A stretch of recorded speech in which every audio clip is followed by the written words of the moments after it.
한반도, 나아가 세계 곳곳의 평화 이슈를 점검합니다. 평화 공감.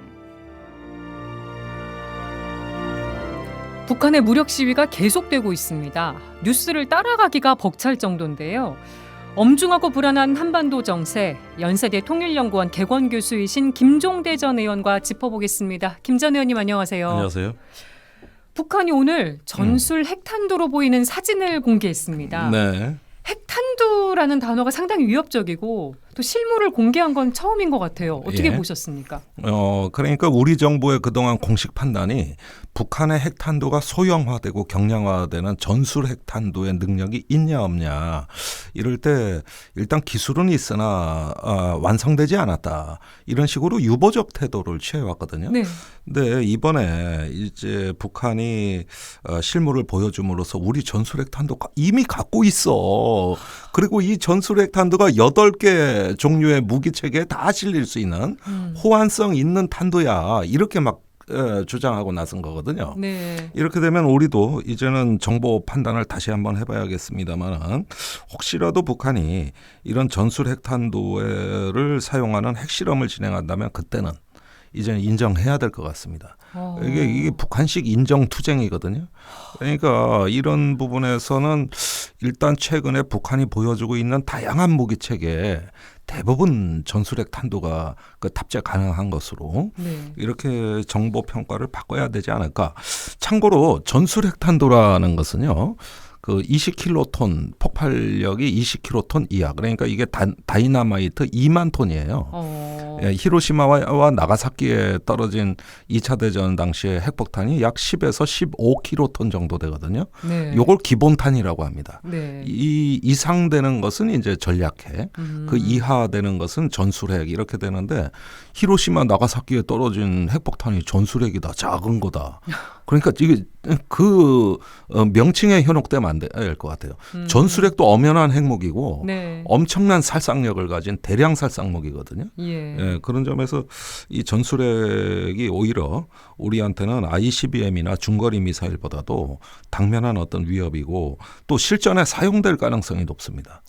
위력을 이제 작게 했다고 하는 뜻은 뭐냐면은 실전에 사용할 수 있는 무기, 즉 핵전쟁의 문턱을 대폭 낮추는 탄두로 보여지는 거거든요. 네. 예, 그런 점에서 최근에 러시아도 바로 이렇게 핵전쟁을 언제든지 임의의 시각에 할 수 있다는 이런 시스템으로 전환되고 있기 때문에 북한도 그것을 모방하는 것으로 보여지고 그런 점에서는 이제 한반도의 어떤 핵 문제가 새로운 어떤 분수령을 넘고 있다. 굉장히 중요한 시기라고 말씀드릴 수 있겠어요. 그럼 북한의 기술력이 실제로 높아졌다고 보시는 거고요. 근데 자꾸 어떤 우리 국방부나 미국에서는 이걸 과소평가하는 경향이 있어요. 지난 한 10년 동안 그 북한의 핵 능력에 대한 역사를 회고해 보면 항상 한미는 과소평가하고 북한이 얼마 있다가 진짜다 하면서 보여주고 이러면서 오히려 우리의 예측 보다도 북한의 기술 발전 속도가 항상 앞질러 왔다. 더군다나 이번에 보여진 헤일이라고 얘기하는 수중에서 무인 잠수정에서 폭발하는 그 수중 핵무기, 또 전략 순항 미사일, 뭐 이런 것들은 상당히 어떤 새로운 개념이라고 할 수 있고 매우 혁신적이고 창의적인 무기 체계다. 그다음에 폭발하는 방식도 지상에서 이제 800m, 600m 뭐 이렇게 계속 고도를 달리해가면서 저고도에서 폭발을 시키는 기술을 보여주고 있거든요. 이런 기술들은 핵무기의 위력이 조금 낮은 핵무기라 하더라도 그 살상력이 아주 치명적입니다. 지표에서 핵이 폭발하게 되면은 대부분의 충격을 이 지표면이 흡수해 버리거든요. 그럴 수밖에 없죠. 그런데 이렇게 저공에서 폭발하게 되면 그것이 그대로 충격이 전해지기 때문에 상당히 어떤 살상력이 크다고 볼 수가 있고 또 해상에서 이런 어떤 공중 폭발을 했을 경우에는 강력한 전자기파가 발생해가지고 한미연합군의 그 이지스함이라든가 항공모함이라든가 상륙함이라든가 이런 어떤 그 해상 전력의 전자 시스템 그 정밀 지휘 시스템을 마비시킬 수 있어 무용지물로 만들 수가 있거든요. 네. 이런 어떤 다양한 효과를 보여주기 때문에 매우 이력적인 폭발 방식이다. 그런 점에서 염려가 되네요. 조금 이거는 걱정해야 될 것 같아요. 북한의 인정투쟁 성격이다 이렇게 얘기를 해주셨는데 네. 윤석열 대통령이 오늘 국무회의에서 이런 말을 했습니다. 북한이 핵개발 추진하는 상황에서는 단돈 1원도 줄 수 없다. 네. 북한 퍼주기를 중단하라. 윤 대통령 발언은 어떻게 보십니까? 글쎄요, 지난 진보 정부에서도 퍼준 건 없거든요. 현금은 넘어가지 않았어요. 그러니까 거의 그때도 금강산 관광이나 개성공단도 현물로 전환하는 문제, 이 국제 제재를 피해서 제기하는 문제도 논의되다 말았거든요. 네. 그러니까 달라 소리도 안 하고 넘어간 것도 없어요. 그런 면에서는 조금 어떻게 보면 우리의 경제적 비교 우위를 좀 과시하는 행태 같은데, 제가 옛날에 2018년 북한에 가서 아태평화의 북한 사람들하고도 이렇게 장시간 토론을 하다 보면은 과거 김대중 노무현 대통령 시절하고는 좀 다르더라고요. 이제는 그 경제 협력보다도 안보 문제 해결을 우선시하고 있고, 예. 굳이 돈이 급하다면, 북한이 돈이 급하다면은 어느 정도 핵 문제가 호전됐을 때 중국 돈을 받지 왜 남한 돈을 받겠느냐는 거죠. 그리고 이미 중국이 북한에 너무 많이 진출해가지고 많은 사업권을 확보해 놓은 상태이기 때문에 예. 만약에 어떤 그 평화 공존 질서가 온다면은 오히려 중국 돈이 들어가는 걸 걱정해야 될 상황이거든요. 그런 면에서는 한국에 대해서 같이 할 만한 사업이 의외로 많지가 않은 것 같다. 그래서 경제 협력도 좀 아직은 불투명하고, 또 그런 거 하면은 일명 퍼주기라고 얘기하는 네. 현금 지원이라든가 이런 거는 지금 문재인 정부 때도 거의 없습니다. 네. 사실상 사라졌다고 봐야 되거든요. 그리고 식량 지원도 안 했고, 네. 현물 지원도 한 게 없거든요. 그러니까 남북과의 교류나 협력이 거의 다 끊어져 있는 상태라고 보면 되는 거잖아요. 그렇죠. 이런 상황에서 조금 1원도 줄 수 없다. 이 얘기는 조금 지금 상황에서 할 수 있는 얘기인가 하는데 의문을 갖게 됩니다. 네. 미국의 핵 추진 항공모함 니미츠호가 오늘 부산에 입항했습니다. 그렇습니다. 근데 지금 상황이 이래서 그런지 국민 입장에서는 안심이 되는 게 아니고 오히려 좀 대결 국면이 강화되는 느낌이거든요. 네. 어떻게 보세요? 그러니까 3월에 이제 전략 폭격기가 많이 들어왔고요. 그렇죠. 그다음에 한미 연합 훈련이 이제 끝나고 쌍용 훈련이라고 미국의 상륙함이 전개돼서 이제 한미 연합 상륙 훈련을 전개하고 있고, 네.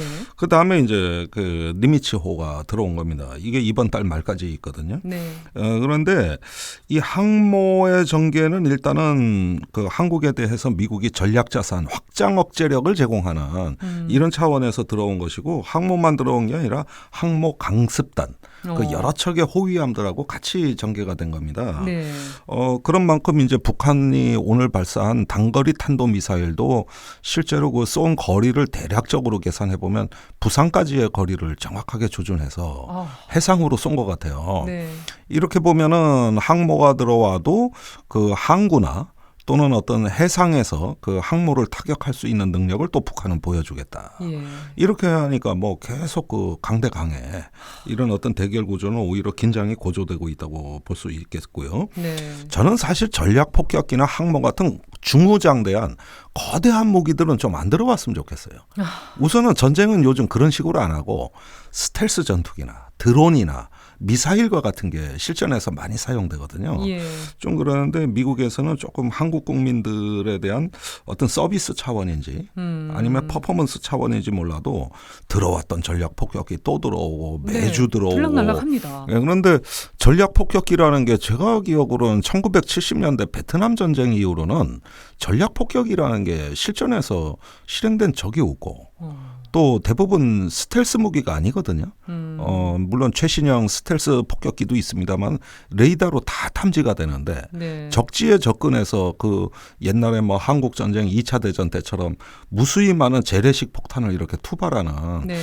이런 식의 전쟁을 과연 하겠냐. 그런 면에서 이게 어떤 영상 조회수는 무섭게 올라가는데 너무 지금 우리가 이런 거에 열광할 땐가 하는 실익이 없다고 생각이. 보시는 거죠. 예, 그런 것보다는 좀 현대전에 맞게 전쟁이 나면 초기에 지휘 시스템을 마비시키고 의도를 파악해서 순식간에 종결하는 게 가장 중요한데 이렇게 대량 폭격, 전략 폭격, 그다음에 항모 강습 이거 어느 시절에 다 할 거냐. 그리고 항모가 미국 샌디에고 항에서 출항하면은 그 즉각 중국이 알아버립니다. 네. 출항하는 순간부터 전 항로를 추적하거든요.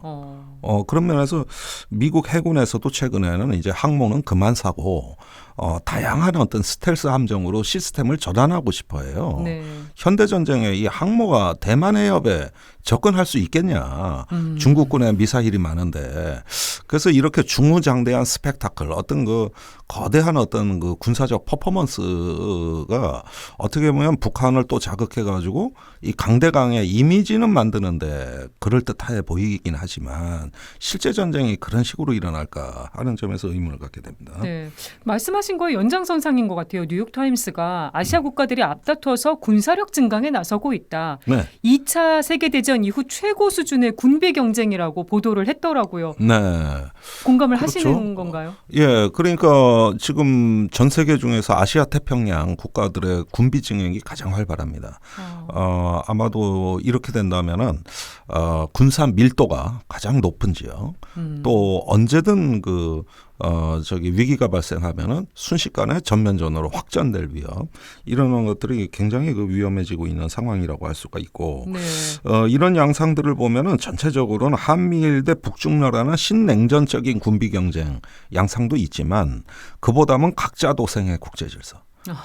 우선은 내가 살고 보자는 네. 어떤 동맹이나 연합보다도 어떤 자주국방에 주력하는 이런 모양을 보여주고 있고, 위기가 발생했을 때 내 편을 하나라도 더 만들기 위한 어떤 새로운 짝짓기 외교. 네. 예, 그러면서 어떤 해양과 지상에서 어떤 군사적 우세를 달성하기 위한 경쟁이 치열해지고 있고, 그런 와중에 민주주의가 후퇴하고 있어요. 네. 필리핀, 미얀마 이런 등지에서 보면은 이건 좀 민주주의가 위기에 처하는 것 같고, 또 인도 같은 나라 얼마나 국내 문제가 심합니까? 네. 이렇게 다양한 국내적 또 국제정치적 이런 요인들이 복합적인 갈등의 시대로 갔을 때 이 무기들은 말을 할 거다.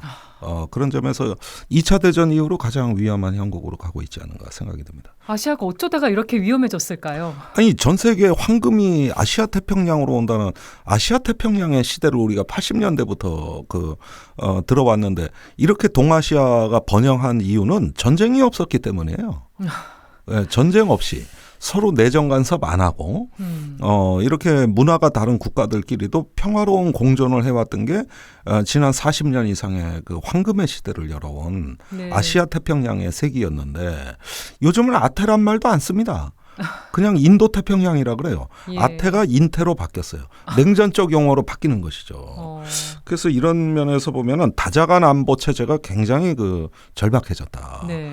그동안에 아세안, 아셈, 아페크 해가지고 이 아시아 태평양의 동아시아 협력체가 최고 전성기를 누리던 이때 갑자기 미중 전략 경쟁이 심화되고 신냉전적인 질서가 되니까 두려워하고 불안해하는 국가들은 각자 무장에 들어갔고, 네. 이런 것들이 이제 추후에 복합적인 갈등의 시대를 예고하게 된다면은 지금은 이제는 협력의 어떤 필요성이 그만큼 절박해졌다. 네. 그런 면에서 좀 여러 가지 봐야 될 점이 많습니다. 네. 시간이 벌써 거의 다 돼가는데 그렇습니까? 일본 이야기도 해보겠습니다. 예. 일본이 초등학교 교과서 검정 결과를 발표했는데 예. 강제징용에서 강제라는 표현을 빼버리고 독도 영유권을 또 주장하고 나섰습니다. 그렇습니다. 근데 한일 정상회담 끝난 지 얼마 안 된 상황인데 지금 이런 일이 벌어졌거든요. 원래 예정된 길이죠. 정상회담에 구애받지 않겠다. 그러면서 이제 갈 길을 가겠다. 역사 지우기죠. 그러면서 과거 부정, 역사 지우기. 그런데 아니 맨날 과거가 뭐 중요하냐, 미래로 나가자 이러는데, 그러면은 그 과거를 조용히 정리하는 것도 아니고 이렇게 왜곡해서 정리하고 과거는 중요하지 않다 이래버리면은 네. 우리가 앞으로 어떻게 일본을 상대해야 될까?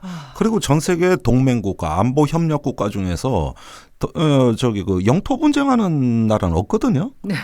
근데 우리는 엄연히 지금 독도 문제를 이렇게 시끄럽게 해가지고 분쟁화하게 되면 앞으로 어떻게 일본하고 안보 협력을 하죠? 전 세계 준동맹 국가 치고 네. 영토 분쟁하는 나라는 없어요. 거기에다 일본은 이번에 쿠릴 열도까지 이제 자국 영토라 그래서 이젠 러시아도 발끈하게 생겼거든요. 그리고 센카쿠가 있잖아요. 또 중국하고 주변의 모든 나라하고 영토 분쟁을 해요. 아니 그런데 어떻게 이렇게 되면은 뭔가 이게 중국을 수정주의 국가라 그랬는데 제가 보기에는 일본이 그렇단 말입니다. 아니 정부는 물컵에 물이 반이 채워져 있고 일본이 나머지를 채워주길 기대한다고 했는데 지금 있던 물 반조차도 일본이 그냥 먹어버린 것 같아요. 그렇죠. 우리가 역사 문제에 대해서 이렇게 전향적인 태도를 취한 만큼 일본도 겸손하게 응답을 해주고 또 우리가 조치한 만큼 일본도 상응 어떤 조치를 취해야 되는데 화이트리스트도 우리는 배제하겠다는데 일본은 신중하다는 거예요. 미온적입니다. 예, 이런 일방주의는 없죠. 이거는 어떤 관계 개선이라기보다는 이제 한국을 제대로 버릇을 가르치는 말하자면 기회를 잡았다는 얘기고 그런 만큼 일본의 일방주의는 전혀 변함이 없다. 오히려 더 강화되고 있다. 이게 엄연한 현실입니다. 씁쓸한 일입니다. 네. 평화공감 오늘 여기까지 말씀 나누겠습니다. 못다한 이야기 유튜브에서 조금 더 이어가도록 하겠습니다. 네. 오늘 말씀 고맙습니다. 감사합니다.